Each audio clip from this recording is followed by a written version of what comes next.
观众朋友，大家好，欢迎收看1月11日公视台语台下晡新闻，我是陈怡芝。咱先来看今仔日的新闻重点。冷气团到台湾，11个县市发布低温特报，可能无到10度。伊个过年前新冠、流感甲呼吸道病毒会做伙团。罗清德讲，九日强是行到底，台湾就会甲香港同款。国务院认为，台湾爱先自主，才来讨论两岸和平。加拿大澳洲等国家华人组一个大选的观选团，有风声讲拜登会派非官方的代表团访问台湾。新闻一开始，先来关心强烈大陆冷气团已经到台湾啦。透早受到辐射冷效应的影响，苗栗公馆温度上低，干那7度2。气象署嘛针对11个县市发布低温特报，温度上低可能是无到10度。若明仔早起，中南部早暗的温差会搁较大。到投票迄天，拢是侪云到好天，提醒乡亲衫着爱穿好少，才袂去感着。大台北早起出大日，不过温度也是有较低。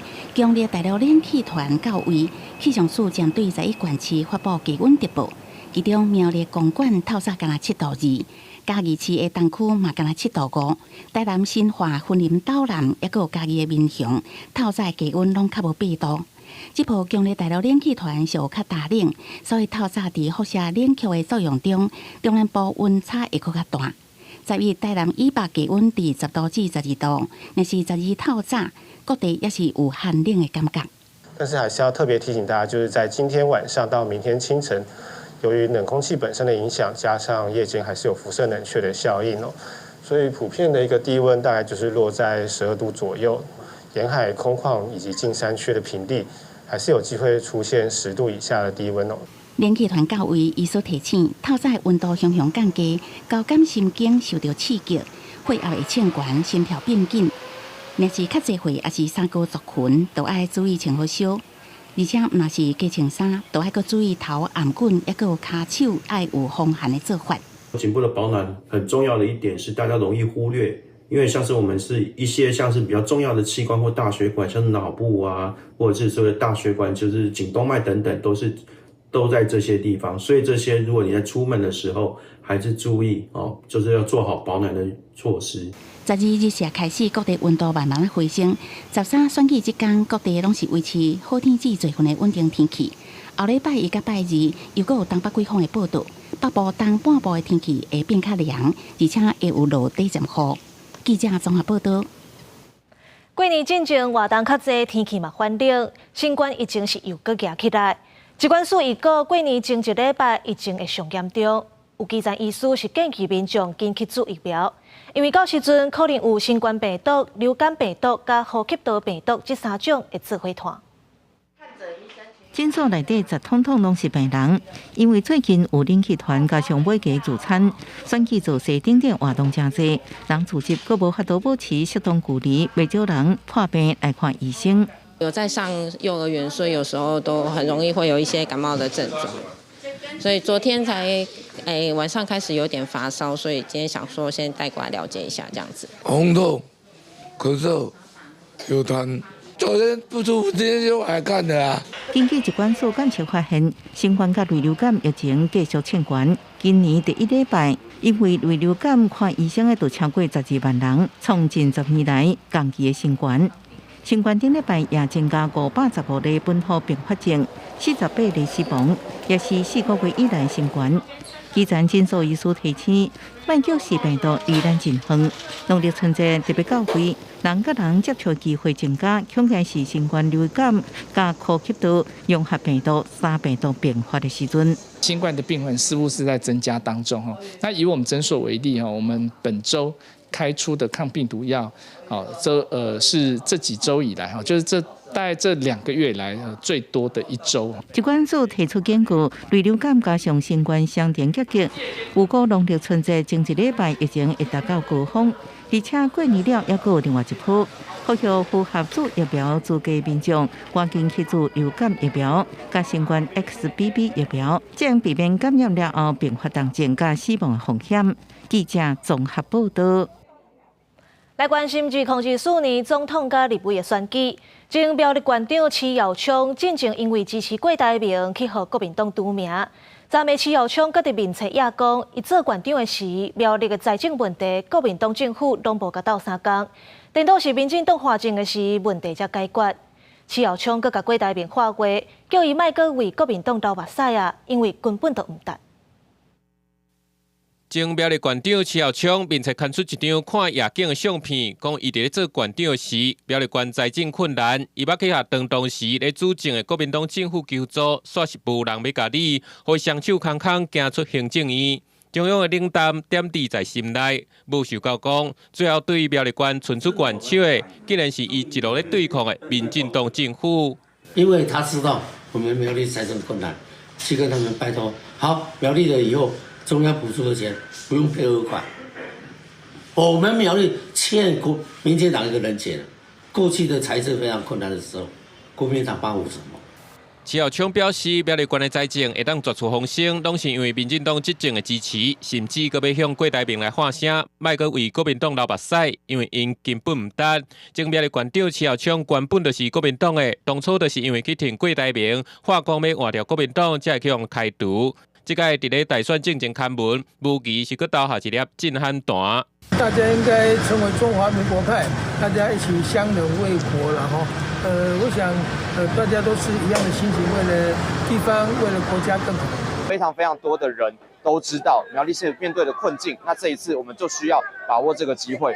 今日国民党的立委参选人邱定军是照家己安排车队扫街，另外国民党是透过党部回应，表示讲对徐耀昌并无批评，不过伫咧最后时刻，也是希望大家爱团结。那希望我们徐县长呢能够不计荣辱哦，在我们中华民国派呢的前面呢，我们一起为中华民国而努力。国民党部嘛表示，感谢前县长对苗栗付出，苗栗的财政伫现任县长郑东金的主政之下，嘛有渐渐咧转好。不过一向看作是拿赢铁票区的苗栗，选情敢会出现大变化，这有待观察。记者综合报道。这礼拜六就要投票选总统啊！国民党侯友宜今仔日办国际记者会，讲到两岸议题。侯友宜直接表明，讲因若当选，绝对袂统一，会行台湾家己的中间路线。不过前总统马英九讲着爱相信习近平。民进党赖清德表示，九日共识这条路若行到底，台湾就会甲香港同款的处境。若民众党郭文哲认为讲，台湾应该爱先自主，再来讨论两岸和平。选前最后2天，国民党正副总统候选人侯友宜刘少康举办国际记者会，30个国家173个外国媒体记者到场参加，重点伫讲两岸议题。侯友宜讲，若做伊当选，任内袂去卡到统一的问题。在我的任内，不会触及统一问题。无论习近平是什么一个状况，我们自己一定要做好万全的准备。侯友宜讲，家己毋是传统标准的国民党，毋管9日共识也是什么共识，拢爱伫中华民国宪法的规范下骹来讲，伊就是两岸主权互相无承认，地权互相无互认。民进党赖清德先着车队拜票告票，讲到过去8年台湾伫两岸的外交国防经济拢有真赞的成绩，会伫蔡总统的基础继续推动台湾经济发展。啊，不过对于前总统马英九讲两岸关系爱相信中国国家主席习近平，赖清德表示历史已经换新一页了，已经被习近平多次公开定调为一个中国原则、一国两制的台湾方案。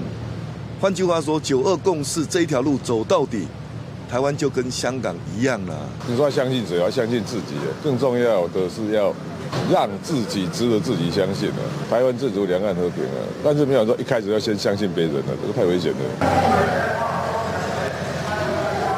民众党郭文哲到新北车队拜票，针对查到国防部发布国家级的警报，啊，不过英文煞突册，引起议论。郭文哲是讲，这是政治文化的问题。政府长期都是逐工拢伫应付新闻，毋是伫解决问题。政府无可能无做毋到代志，啊，不过重点是爱有反省改进的能力，检讨问题，并且找到解决的方案。记者综合报道。若是两岸的关系，这能源议题嘛讨论甲真热。台湾是对国际卡步定出2050零碳排放的目标，今年嘛开始定出收碳钱的规范，未来要安怎调整电力结构？伫咧再生能源要未稳定进前，敢要用核电的，做回来看3个总统候选人的政见。企业代表接下碳权首个证明，代表2024年台湾进入碳排有价的时代。因应国际2050年净零碳排，企业排碳可能会互人收碳费、扣碳税。要安怎做到减碳，阁袂欠电？即摆选举能源议题也真做焦点。民进党国会的主张，现主时热能发电也无稳定，核能袂使停。因此，我主张核三先研议的核四尽速提前再决定下一步净零碳排放的目标之下，最近在 COP28 有22个国家发表说，以2020为标准的话，到2050希望它的核电是增加3倍。也那民进党赖清德是主张，伊会遵守法律甲公道的结果，照时间放弃核能发电，让台湾2025年进入非核家园，建立一套碳交易的制度，同时推动再生能源法律规定，2025年核能发电厂第三厂第2个机组一定要在2025的年中能够除役。不过，国民党好友议认为，核1、核2、核3厂安全无问题，就继续运作；核4厂推动停放。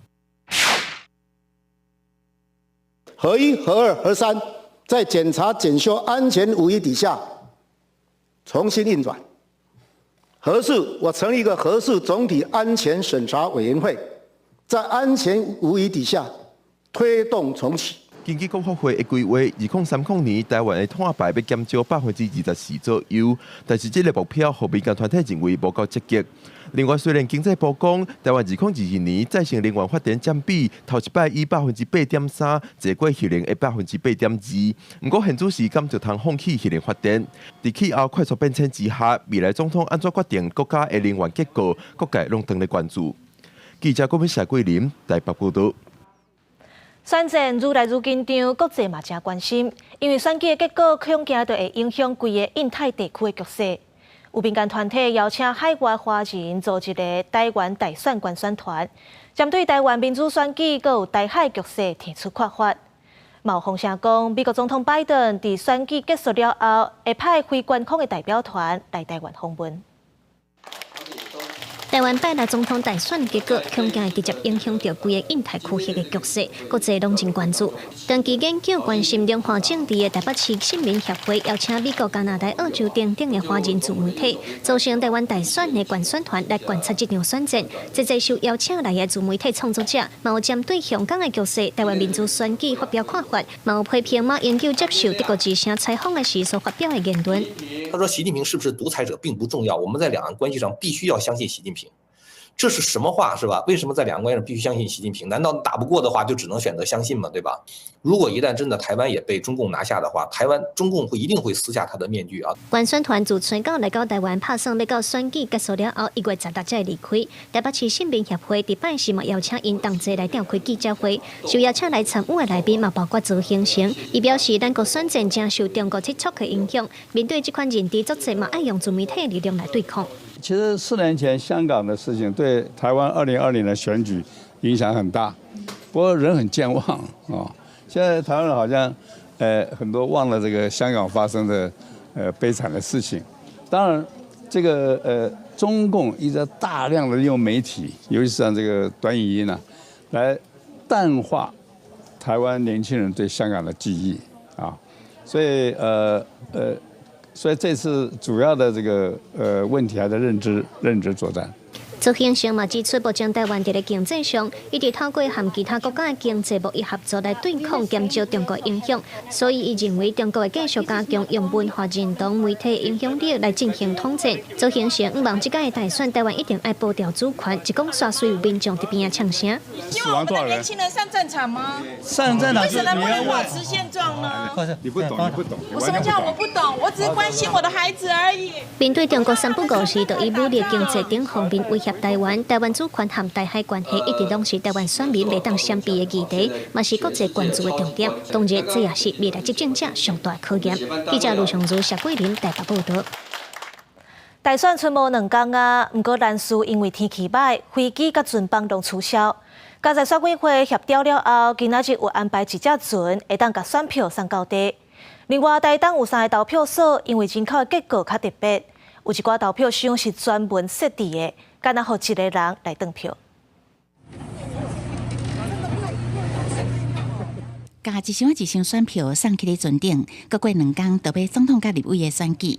台东离岛兰斯最近因为气候无好，飞机甲船连续煞取消，那民众无法度回乡投票，选票的运送嘛牵真久。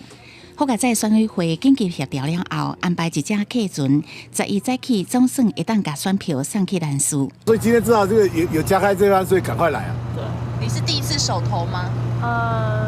第2次吧。第2次了哈，其实投票还是很重要了哈。对对。离岛地区本来就是天候的因素，会影响很大啦。是刚好这几天的风浪又很适宜航行。台东唔但有离岛，还有山地乡。选委会表示，因为人口结构较特别，全县236个投票箱，有5个票箱敢若1张选票，其中立委选举出现3个票箱，各敢若1张选票的情形。选民投互省开票了后随在，等于有5个符合这个异动的标准，但是我们只有2个他同意异动。单个投票所，他虽然只有1个3地原住民但是他为了考量他投票所的方便，他不同意我们异动。选委会指出，台东有的选区，敢若一个平地原住民，也是一个山地原住民，也是爱设投票箱。5个选民内底，3个人维持伫原投票所投票以外，另外2个人烦恼投互省会互人知，同意去附近的投票所投票。记者综合报道。来看台北市的博爱特区，前日早起发生抢案，有一个姓黄的查某人砸现金230万出门，煞互2个查甫人抢去。虽然嫌犯已经抓到啊，不过现金敢若剩28万。而且代志是过4点钟了后，被害者才去报案，警方怀疑是乌食乌。查某人伫通知无仔伫顶仔骹徘徊，看穿粉红衫的查某囡仔随去查路，刷落来一名东判为后壁走出来，2人一前一后，立时当街抢不了。因为那时候我看这只有一个警察，然后陆陆续续才有比较多警察就有进来这边。大路抢劫发生伫台北市博爱特区西口围，写2名查甫人，早到早起11点半，看到被害人经过细顺的主嫌，继续问路，搁互细川局员趁机会抢夺，无几分钟得手230万。警方调查，2个人是有无犯案。孙显是透过他朋友的朋友掌握这个被害人的资讯，那前案讯问后，依抢夺罪嫌，移请北检指挥侦办。得手8万现金，嫌犯跨县市逃走。警方无到一天，伫新北市的三重埔甲中和陆续将人逮捕。虽然人抓到啊，也毋过查扣的查拉款只剩28万外。嫌犯讲，多数是提起限制，只是因毋若知影被害人的行踪，更较清楚伊迄天身上下早大笔现金。警方无排除是乌食乌，甚至也有幕后嫌犯。目前是不排除是可以持可以。这个部分我们有掌握哈，这个犯嫌可以掌握这个被害人的资讯，这个部分我们会做怀疑。姓黄被害人第一时间无报警，过4点外钟才甲律师去警察局报案。虽然伊表示钱是家己赚的，要纳到期款，甲涉案的查甫人也无熟悉。也毋过警方认定专案疑点侪已经报称检方侦办，厘清案发原因甲金流来源。记者综合报道。根据人力银行的调查，有5成7的公司，包括连锁餐厅、麦当劳、干杯等等的业者，打算要伫2024年第1季加薪水。另外，这餐饮、大房佮旅游业要加请人意愿是上悬的。关伫餐厅开门营业前，即个穿好火锅料，听候人客进门消费，逐项拢袂使凊彩，才会当互人客有舒适的感觉。为着留辛苦佮欠工的餐饮人才，连锁火锅业者已经为元旦开始替正一个员工加薪水。我们的内外场的服务人员薪资从37500元起，跟去年相较调整幅度大概是5到8个百分比。那区主管呢，薪资则是上看65000元。虽然2024年才开始，不过有一寡企业已经宣布加薪。出名的连锁火锅竹间，伊就宣布来外场人员调薪5%至8%不等。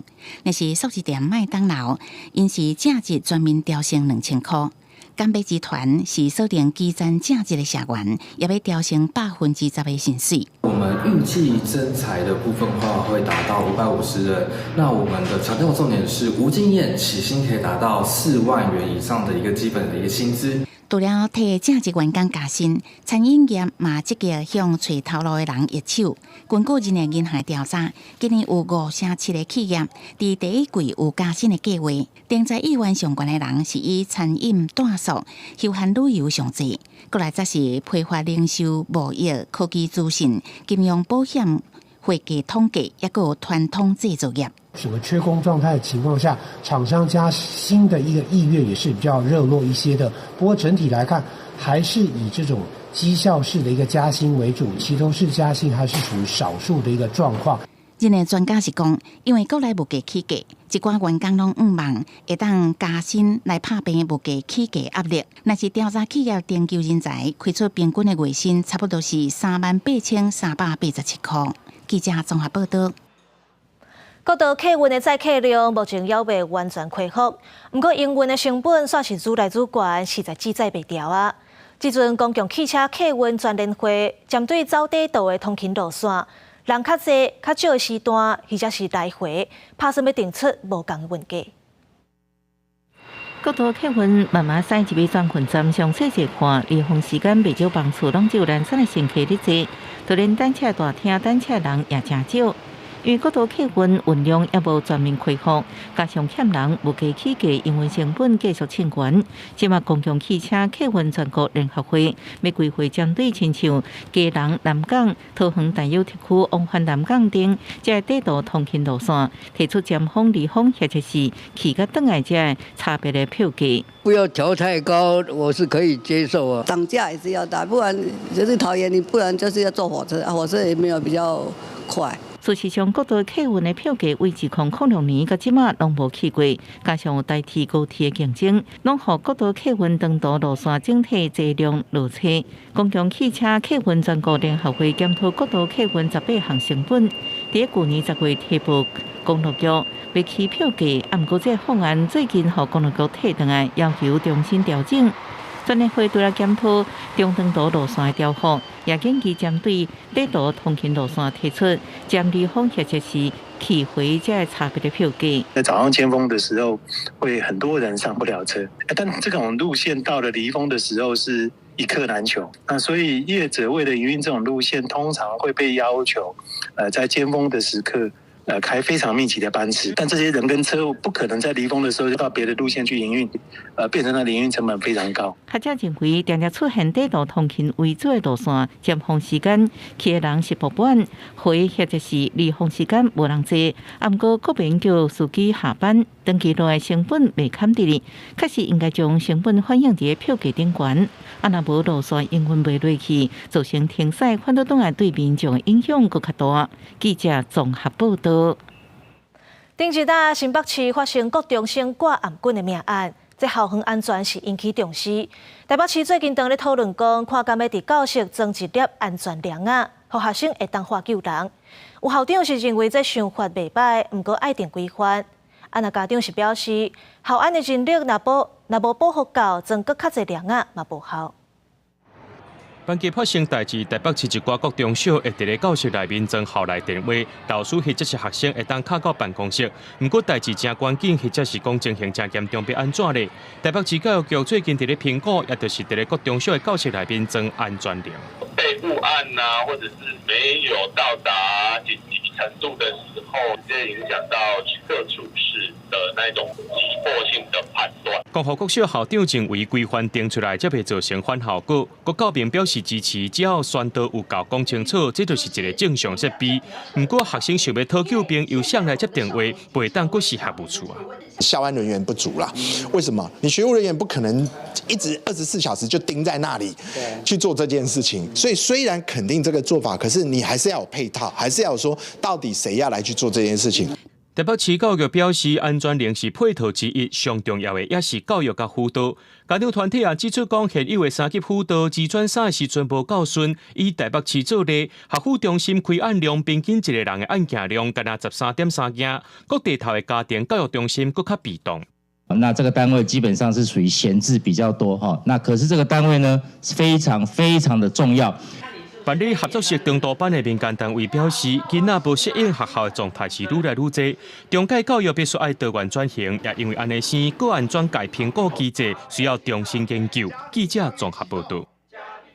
来看农业部调查国内10个重要的稻鸟生产地，今年的瓜人毋但数量稳定，台南甲高雄的稻鸟甚至有增加的趋势。不过最近有3只死去的乌面腊杯是验着禽流感 H5N1，防检署是提醒养禽业者要爱注意防疫。规定稻鸟落南来台湾过冬，大东防检署拢会委托台北市野鸟学会监测甲调查10个重要的生态地的状况。这个冬天稻鸟的族群甲数量拢算稳定，不过有4个所在有增加，包括台南树草、昆新，也有高雄的永安、嘉定。防检署呼吁四边的养禽业者加强防范。养禽业者在门禁上一定要要进出一定要消毒，野鸟还是也要做好防鸟围网的一个设备。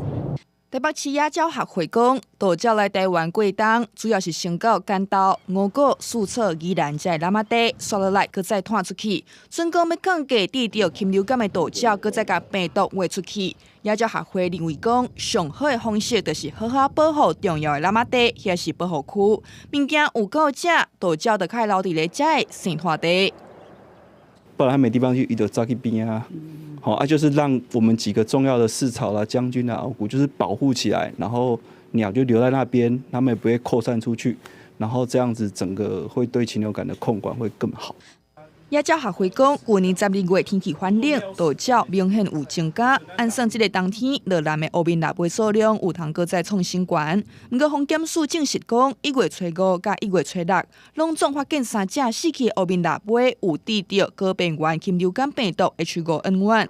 乌面腊杯是较袂走去养禽场，不过防检署也是提醒业者要爱注意。记者台北报道。政府拍拼推动能源转型，伫地方推广太阳能绿电。不过依然有农民反映讲，政府伫咧推广进程拢无解说好清楚。即阵农民都因为农舍违规，这太阳能板无法度卖电卖了工。伫宜兰的田内最近因看到真侪农舍伫厝顶装太阳能板，这是为响应中政府2025年恢复家园所推动的能源转型政策。不过农民有怨言，伫响应中央政策做太阳能板了后，却因为农舍违规，免向台电申请卖电，真困扰。拢施设好啊，对哦，迄当初嘛拢恁准的，对哦，结果拢施设好啊，恁甲临时来话讲安尼袂使。有民代认为政府允准农民伫设太阳能板进前就应该先反向沟通，较真好拄到一款情形。打好的太阳能板免卖电，若无有农民开几百万甚至贷款煞免卖电，安尼了后，什么人家响应政府政策？那我主张是认为两个单位当初必须要横向沟通之后，开会完之后必须要让农民知道这个讯息，说清楚。民众申请农舍设太阳能板，经过县府同意备案了后，就用找厂商来装，完成了，搁送县府审查摕到设备登记，就用向台电卖电。即马宜兰县有一大件农舍，因为农舍违规，无法度摕到设备登记。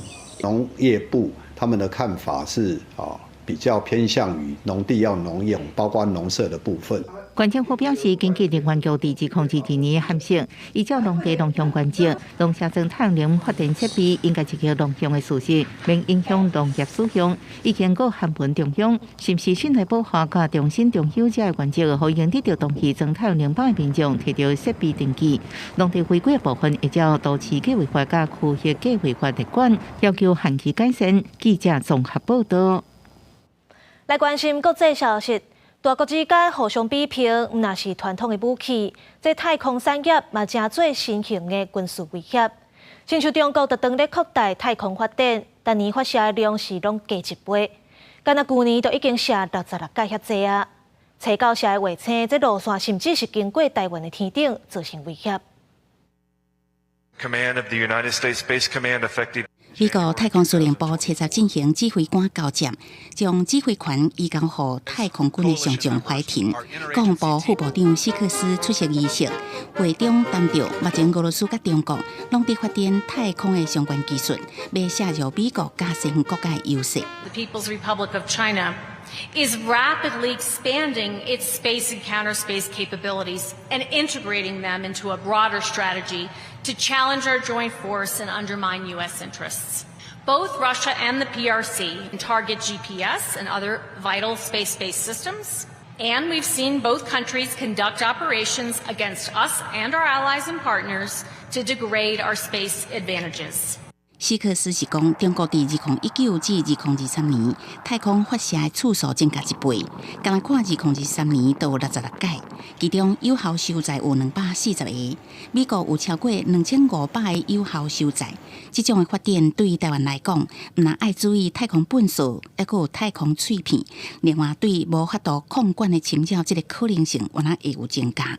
不只是说中国可以透过卫星能力去进行情报监视侦查，那几分钟之内就会到台湾上空，所以我们的反应时间很短，跟世界各国在进行所谓太空状态觉知的能力就非常的重要。那这个反太空能力会让太空不仅在比方说跟台湾发生武装冲突，让太空能力变成中国首要目标之外，也很方便中国去执行所谓的各种灰色地带的袭扰。学者指出，为7到下晡国防部发布中国卫星发射的警讯时间来看，代表台湾有能力即时侦测。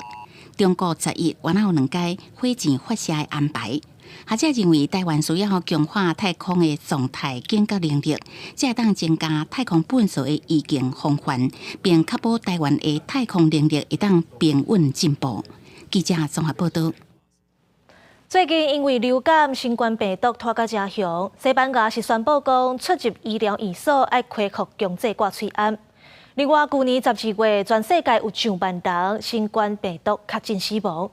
世界卫生组织就警告讲，这代表新冠疫情原来是威胁，咱袂当急哭哭。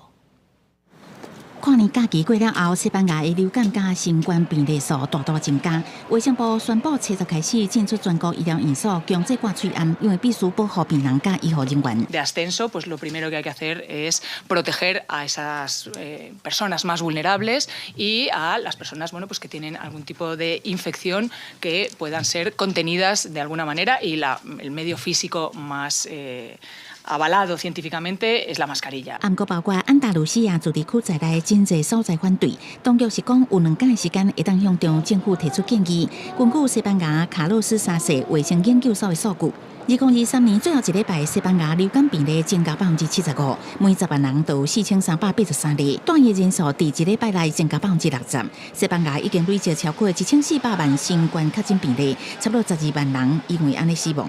在去年12月，有将近1万人因为新冠病毒来死亡。世界卫生组织伫7日警告，这种病毒对咱人也是一大威胁。Fueled by gatherings over the holiday period and by the JN.1 variant, which is now the most commonly reported variant globally. 世卫是讲，虽然新冠病毒已经不是全球卫生的紧急事件，不过这种病毒也搁咧烧化变种，并且夺走咱人的性命。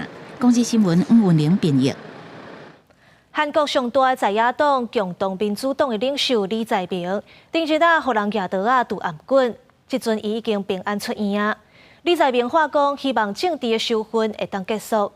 根据警方的调查，嫌犯的动机是要阻挡李在明，互伊无法度伫后一回总统大选选掉咧。伫支持者的欢呼声里，南韩在野共同民主党魁李在明面啊笑笑行出病院，会当看到互人拄上暗棍倒病伤口，还佫打一大块细布。不过伤势已经无要紧啊。李在明7日出院，返厝休困。对于这个意外引起外界烦恼，伊表示抱歉，国家病院加警消人员表示感谢，也希望会当终结受份政治的风气。 모두가 놀란 이번 사건이 증오의 정치, 대결의 정치를 끝내고 서로 존중하고 상생하는 제대로 된 정치로 복원하는 이정표가 되기를 진심으로 소망합니다. 现年60岁的李在明是南韩最大在野党共同民主党党魁，目前伫国会占多数。顶一届总统大选以25万票小幅度输去。李在明去年2月获检方指控担任城南市长期间涉嫌贪污收乌西钱。总统尹锡悦加国会9月有批准拘捕，暗过予首尔地方法院驳回。警方调查结果指出，66岁姓金的查某人，因为不满司法部门故意牵延李在明案的审理时间，所以假造支持者不再犯着这该罪行。 더불어민주당 당대표인 피해자에 대한 재판이 연기되는 등 피해자를 제대로 처벌하지 않는 것 같다는 생각에 불만을 품고 尹锡悦加李在明因的竞争加强南韩政治对立。外界预测李在明可能搁再参与2027年的总统大选。南韩伫要伫4月举行国会的改选，目前尹锡悦的保守派国民力量党加李在明共同民主党伫民调方面是无输赢。公司新闻郑伟仁编译。 AI 人工智慧长时行，不过世界经济论坛发表报告，讲今年有真侪国家要大选 ，AI 假资讯可能会影响民主，造成社会对立，是全球上大的风险。拜六台湾特别总统大选，不过在竞选过程当中，充满未招假信息。世界经济论坛测试公布2024年度全球风险报告就指出，由 AI 人工智慧触发的错误信息和恶意假信息，将做最近2年上大的风险。We have in the 2-year time frame mis and disinformation as the #1 risk, followed by extreme weather. Followed by societal polarization, interstate armed conflict. That's the top 5 in the 2-year outlook. 这报告是在去年9月对将近1500个专家、企业领袖和政策制定者进行调查，在 WEF 举行之前发布。因为今年、明年2年为亚洲的台湾、印度、到欧洲的英国、和美洲的美国、墨西哥等，拢要举行大选，有将近30亿的人口。风险管理专家指出，用 AI 深柜造假，影响大型群体，佮造成社会两极化的风险，已经将做全球经济面临上主要的直接风险。 AI can create advanced malware. It can impersonate others for scams. It can poison AI training data, which is a very serious concern. But on the other hand, the good news is that AI can also be used for better response to cyber attacks. 不过，若时间放大到未来10年来看，极端气候是头回威胁。第二是地球系统的重大变化，生物多样性丧失，加生态崩盘，也有自然资源欠缺等，是种甲环境相关的风险。公司新闻郑慧仁编辑。镜头转来到国内，花莲市区有一间店已经关门串好，不过业者刷位了后，查号病铁架煞一直留伫遐，倒去嘛无拆走。 结果害一个学生弄到头壳是全伤。监视器画面会当看到一名高中生伫和平路民国路口落车了后，就发现随弄到人行道倒去的掠护病影当场流血，送去病院急诊。初步观察，目睭皮片影下头真侪所在受伤，天几啊针。 他下车的时候要闪消防栓的柱子，他就无意识的要走进骑楼嘛，然后走进骑楼的时候没有发现这半空中悬着一根铁珠在那边，左眼下。 只差1.5公分就到眼珠了。附近居民表示，这原本是一间臭豆腐店，搬走了后，后备架也无拆除，长期放着。最近倒伫人行道，涂骹也阁有占用电话卡违法设置的铁架，好行人出入，真危险。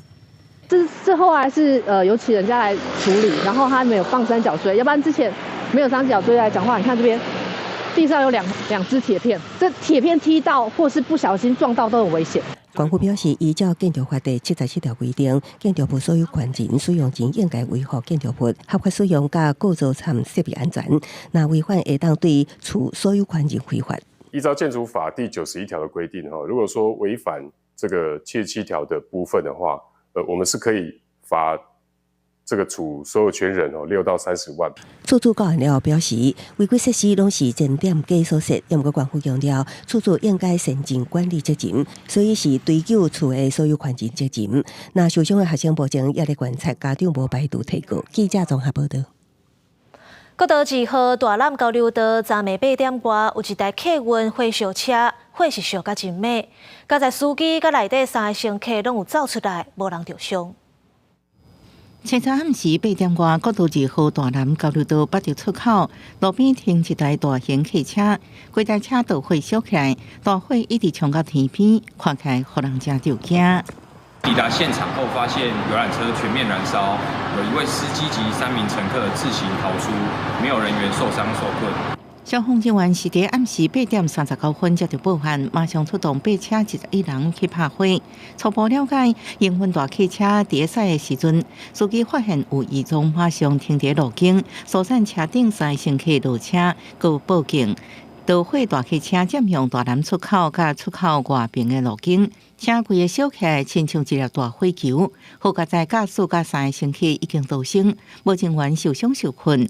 火势伫暗时9点17分爆发，导火原因由消防检测单位来调查。记者综合报道。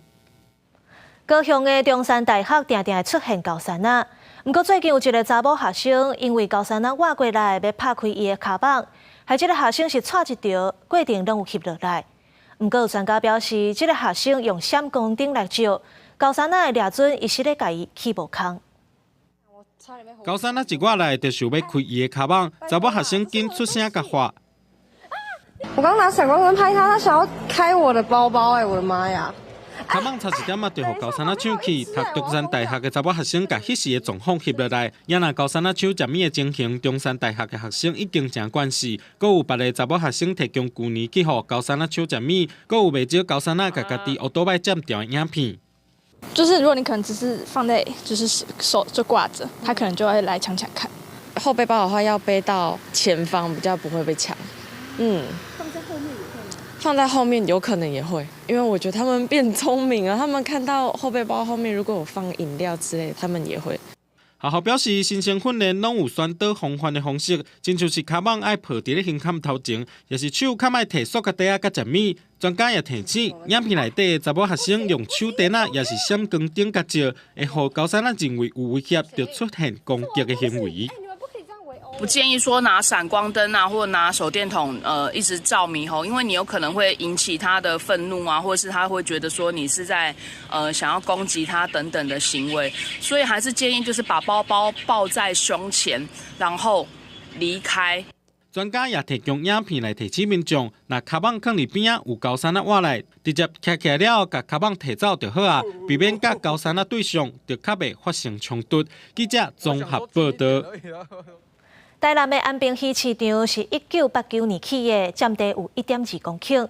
不过年久未深，这天棚的红门头必顺啊，花落落，更紧嘛拢看现，恐惊是会发生危险。来到台南安平溪市场，虽然过营业时间遐尼大的空间，会当想象半暝啊人是叉叉叉。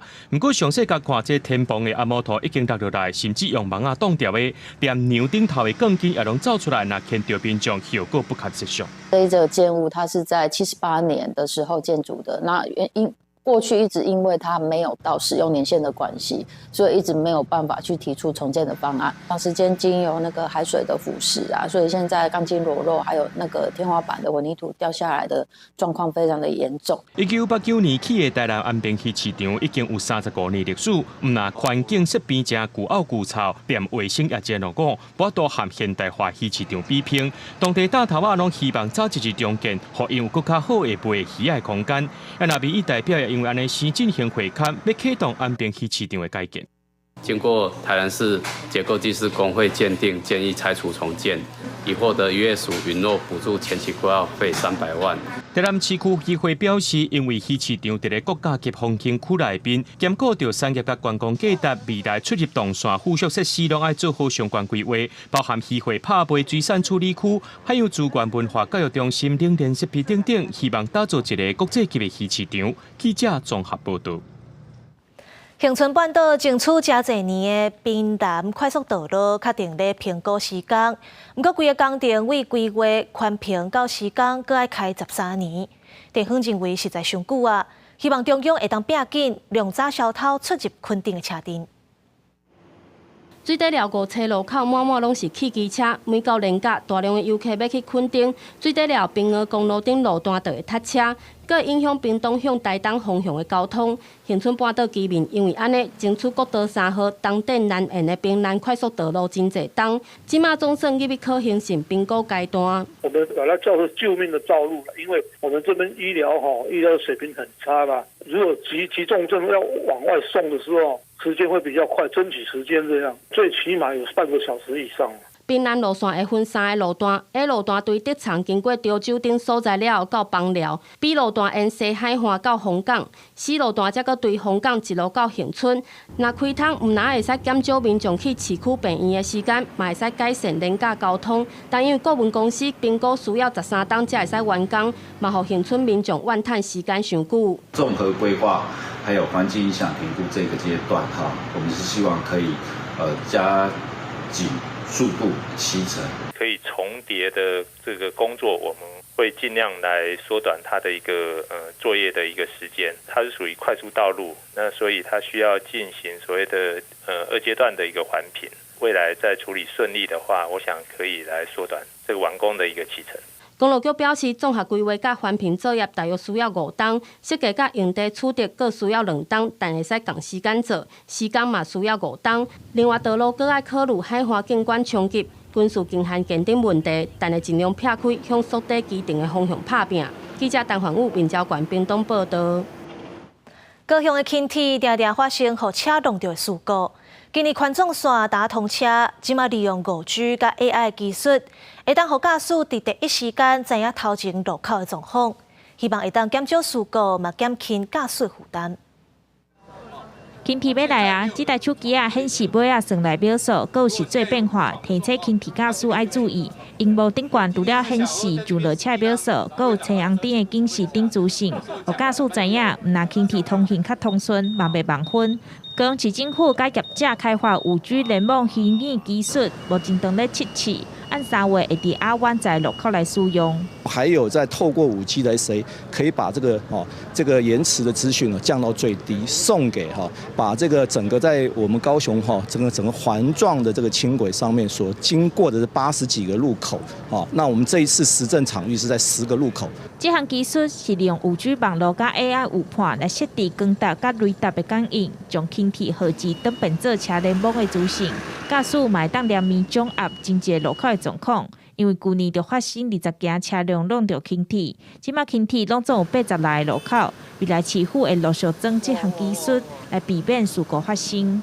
让所有的这个资讯能够快速的传递，不用不用用猜的，用直接就知道。如果他要有一些整个的要入侵的时候，他就可以随时对他的 OBU， 也就是驾驶座就可以立即研判。市府表示，今年轻铁正在运行，运量大幅增加，第一个礼拜平均每天有34000多人，甲去年比增加64%。新技术的加入，会当帮助驾驶员掌握路口的交通，事先知影号志，行车爱更加安全。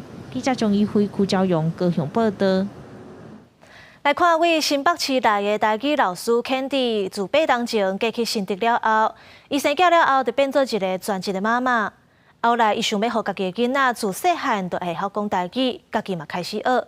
即马已经成做一个专业的国小台语老师。以前伫个东方的海上有一粒番薯岛。用台语讲故事，互囡仔听的 Candy 老师，过去捌做过旅行社的工课，嫁翁生囝离开工课场，全身在厝内摇囝，带囡仔加入母语团体了后。3年半前，决心要专心学台语。经过1年的时间，即马已经是专业的国小台语老师。全职妈妈是为着家己的囡仔好，毋过若是去学校教台语，就变做是推广较好，更较侪囡仔感觉学台语来足趣味的。所以我感觉我是对一个小五家己的囡仔好，毋过我想要正人好，所以我就去国校教较侪。袂晓讲台语的囡仔讲台语。Candy 老师讲，学台语的过程中，上重要的就是爱较食讲台语，佮加上利用机会加读加写，安尼进步的速度才会紧。伊的转变嘛，鼓励其他想要教台语敬转来的家长。Candy 是一个最好的示范，就甲阮讲，其实你照顾囡仔，恁别烦恼讲以后出去，你搁还想讲我要头路要出倒位。其实你学台语，你慢慢甲学台语学好，你嘛有足侪方面，你会使去发展。3年前咧学的时阵，就是因为家己知影家己的口语较袂练转，所以我少学台语的读写来加强我的讲。所以我就是本来是4年前讲到足袂练转的，变做我学台语了后，讲台语讲较会练转。我感觉这个过程，予我真大的帮助，就是较有自信的当讲全台语。伊即马生活中拢是台语，逐礼拜拢会去国小上台语课，佮会去幼稚园教老师安怎营造台语环境，互囡仔自细汉就接触台语。礼拜时佮会去图书馆讲台语故事，互囡仔听。伊上大的愿望就是希望，互大家知影台语是一款真水的语言。记者杜君和新竹报道。以后电视的荧幕可能就会是透明的哦。韩国的 LG 是早大生公布全球头一款无线的透明电视，77寸的大荧幕，若无咧看，甲禁掉，就亲像一块玻璃。安尼，伊的对手 Samsung 同一个时间嘛，甲伊对写，推出全透明的 LED 荧幕。鲜艳色水在荧幕呈现，无出现画面的部分，用直接看到对面的人。电视荧幕不只是黑色，韩国 LG 电子最近伫美国消费电子展 CES 及控制室秀出全球第一款无线透明 OLED 电视，77寸大荧幕，解析度达到 4K， 用 LG 家己的无线传输技术，传送影像甲音讯，关的时阵荧幕就亲像玻璃共款，完全透明。Imagine you're in a New York City apartment and you're in a studio and you want to dedicate space between the living room and the kitchen. You don't want to put up a physical wall. You could use a product like this. Since it's transparent, it still provides that open concept feeling without blocking the living room and the kitchen. 这种无线透明 OLED 电视用单独立架，靠壁或者是挂伫壁使用。LG 按算今年就会卖这种的电视，暗过无透露定价。工厂拍对台是三星的透明 Micro LED 荧幕，3种显示器测试伫 CES 出来，鲜艳色水吸袂少人来看，其中一种用无边形设计，亲像一片玻璃。三星指出，透明 LED 会重新定义看的体验，互用户更加享受视觉内容。三星进前已经推出 Micro LED 电视，暗过就爱数百万的台票。公司新闻7万0朋友。天气报你知，下晡报的温度，做回来看各县市的详细资料。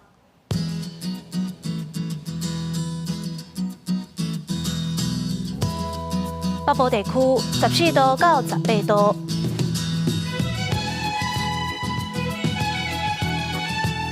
中部地区14度到22度，南部地区17度到24度。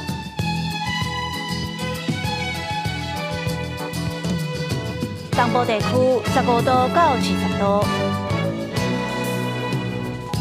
外岛地区11度到19度。各有未来3天的天气。